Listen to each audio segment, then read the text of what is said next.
ভিডিওতে আপনাদের প্রত্যেকেই স্বাগতম জানাই। আজকে আলোচনা করব খুবই দুর্দান্ত একটা সিঙ্গেল ক্যান্ডেল প্যাটার্ন, সেটা হচ্ছে হ্যাঙ্গিং ম্যান। হ্যাঙ্গিং ম্যান এটা ঠিক হ্যামারের মতোই দেখতে। আপনাদেরকে আগে আমি হ্যামার, ইনভার্টেড হ্যামার এবং শুটিং স্টার এই তিনটে ক্যান্ডেল নিয়ে আলোচনা করেছিলাম। আজকে এই হ্যাঙ্গিং ম্যান নিয়ে আলোচনা করব, সঙ্গে নিফটি ফিফটি যে রিসেন্ট চার্ট ফর্ম হয়েছে সেই চার্টে হ্যাঙ্গিং ম্যানটা কোথায় তৈরি হয়েছে এবং কীভাবে কাজ করেছে, কোথায় এন্ট্রি নেবেন, কোথায় স্টপ লস লাগাবেন, টার্গেট কেমন রাখবেন, সে নিয়ে বিস্তারিত আলোচনা করব। শেষ পর্যন্ত দেখুন। আপনারা যারা নতুন আছেন এখনও পর্যন্ত ফলো করেনি, অবশ্যই ফলো করুন। এছাড়া আমাদের অফিসিয়াল হোয়াটসঅ্যাপ এবং টেলিগ্রাম গ্রুপে যুক্ত হতে পারেন, যেখানে সুইং ট্রেডিং, ইন্ট্রাডে এবং অপশনের কল পুট দেওয়া হয়, সমস্ত কিন্তু এডুকেশনাল পারপাস।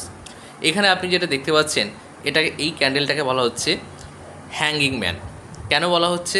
তার কারণ হচ্ছে এই যে স্মল বডি রয়েছে, এটা ছোট্ট একটা বডি রয়েছে এবং লং শ্যাডো রয়েছে। এই যে শ্যাডোটা, হ্যাঙ্গিং ম্যান এই ক্যান্ডেলের কালারটা গ্রিন হতে পারে অথবা রেডও হতে পারে, কালার ম্যাটার করে না। তাহলে আমরা চলে যাই নিফটি ফিফটি রিসেন্ট চার্টে এবং সেখানে আপনাদেরকে দেখিয়ে দিচ্ছি যে হ্যাঙ্গিং ম্যানটা কতটা কার্যকরী, এবং সঙ্গে আগে যে তিনটে ক্যান্ডেল নিয়ে আলোচনা করেছিলাম সেগুলো কেমন কাজ করেছে সেটা নিয়েও আলোচনা করব। এখানে আমরা সাপোর্ট রেজিস্ট্যান্সটা ড্র করে রেখেছি আপনাদের সুবিধার্থে, বোঝার সুবিধার্থে। কি বলেছি? হ্যাঙ্গিং ম্যান এটা দেখতে হবে হ্যামারের মতো এবং সর্বদা রেজিস্ট্যান্সে তৈরি হতে হবে, সাপোর্টে নয়, কিন্তু রেজিস্ট্যান্সে তৈরি হতে হবে। কারণ রেজিস্ট্যান্সে তৈরি হবে তবেই সেটা বেয়ারিশ ক্যান্ডেল তৈরি হবে, তাছাড়া কিন্তু সেটা বেয়ারিশ হবে না। কারণ কি? কারণ সেখানে সেলাররা থাকে। বেশ, তাহলে এখানে আমরা প্রথমে দেখে নেব যে হ্যাঙ্গিং ম্যান কোথায় কোথায় তৈরি হয়েছে। এখানে দেখতে পাচ্ছেন, আপনাদের জন্য আমি 1 ঘন্টার চার্ট তো লাগিয়েছি, এবার দেখাচ্ছি আপনাদেরকে। এখানে রিসেন্ট চার্ট, কিন্তু এটা রিসেন্ট চার্ট, 1 ঘন্টার রিসেন্ট চার্ট দেখাচ্ছি। এখানে দেখতে পাচ্ছেন, এখানে একটা ছোট্ট করে যেটা দেখতে পাচ্ছেন, এটা হচ্ছে হ্যামারের মতো দেখতে।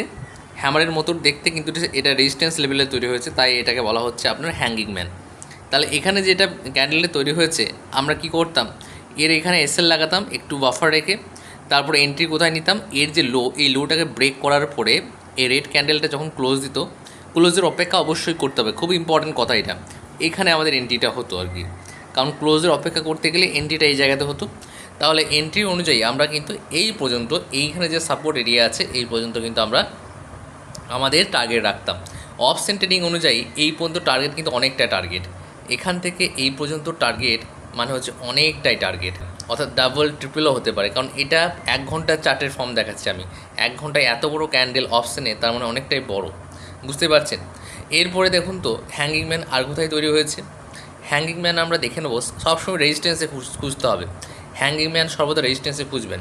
এখানে দেখুন, এখানে একটা কী তৈরি হয়েছে? শুটিং স্টার তৈরি হয়েছে। শুটিং স্টার কী বলেছিলাম আগের দিন? এটা একটা বেয়ারিশ ক্যান্ডেল, নিচে ডাউন হয়েছে।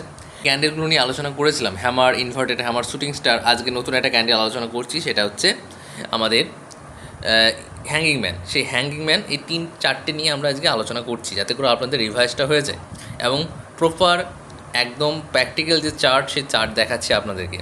এবার দেখুন আর কোথায় পাবো, আমরা খুঁজে নিই। আরও অসংখ্য অবশ্যই রয়েছে, চার্টে যদি খুঁজতে যাই তাহলে অবশ্যই পাবো আমরা। এখানে দেখতে পাচ্ছেন, এখানে কিন্তু একটা হ্যামার তৈরি হয়েছে।